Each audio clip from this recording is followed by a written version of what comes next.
إنما الأمم الأخلاق ما بقيت، فإنهم ذهبت أخلاقهم ذهبوا.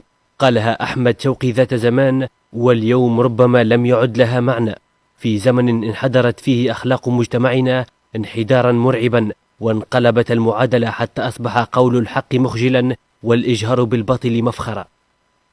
ظن الجميع وفي تاريخ ليس ببعيد أن زمن الإصلاح قد حان، وأن ما شاع من فساد في هذه البلاد كان سببه النظام السابق، وأنه سيرحل معه. لكن يبدو أن الفاسد رحل فعلا، لكن المفسدين لا زالوا يعيثون على هذه الأرض فاحشة.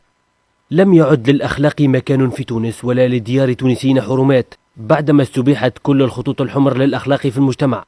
مشاهد مخزية مخجلة تظهر على منابر الإعلام، كأن يخرج علينا أحدهم بفتاوي يحلل ويحرم الخمر والزنا، يأمر وينهى ويميع أذواق الناس. خمر حلال. شاع الفساد في البلاد حتى أصبح بيع الخمر والمخدرات علنا، والقانون يتفرج، بل وتفكر الدولة في الترخيص فيها وتقليص عقوبة مستهلكيه. كيف لا، وهي التي بادرت بالتنصيص على حرية الضمير في الدستور الحديث. ظواهر غريبة تقبح شوارعنا، لا نسمع غير بذيء القول وفاحش الفعل.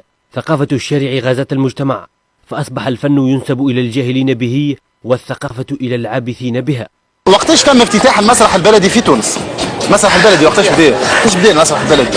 78 قبل سنة 60.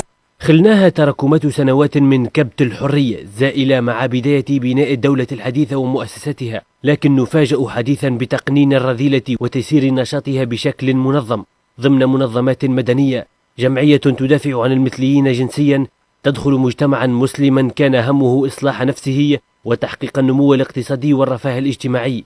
نجد ساسة البلاد اليوم يناقشون سفاسف الأمور ويدرسون ملفات لجمعيات تسعى إلى إشاعة الفساد بين الناس.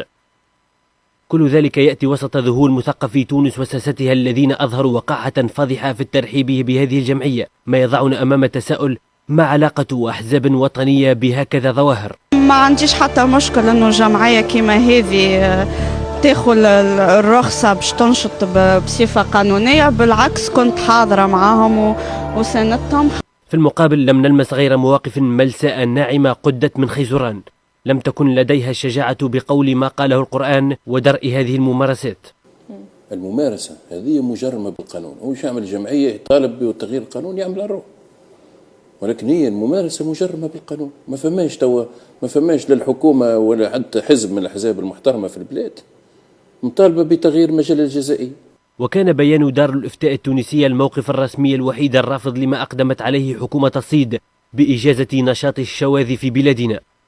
اليوم يتحدث عن الفواحش في البلاتوات والفضائيات والقنوات والإذاعات وكأنه أمر هين وكأنه أمر طبيعي وعادي.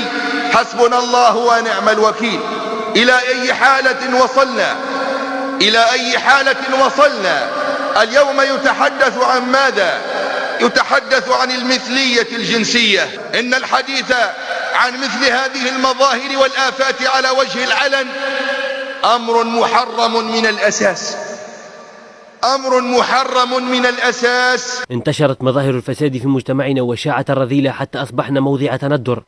مورست في هذه البلاد كل المحرمات ولم نمارس من الحلال غير أبغضه. أليست هذه حرب على الدين بنشر ثقافة الفواحش؟ هل نجح العدو في تصدير فيروسات البذاءة والرداءة؟ هل باسم حرية الضمير المدسترة نضحي بالحق في التشغيل والكرامة؟ هل حقا بات علينا أن نتساءل ماذا بقي لنا من الدين في تونس؟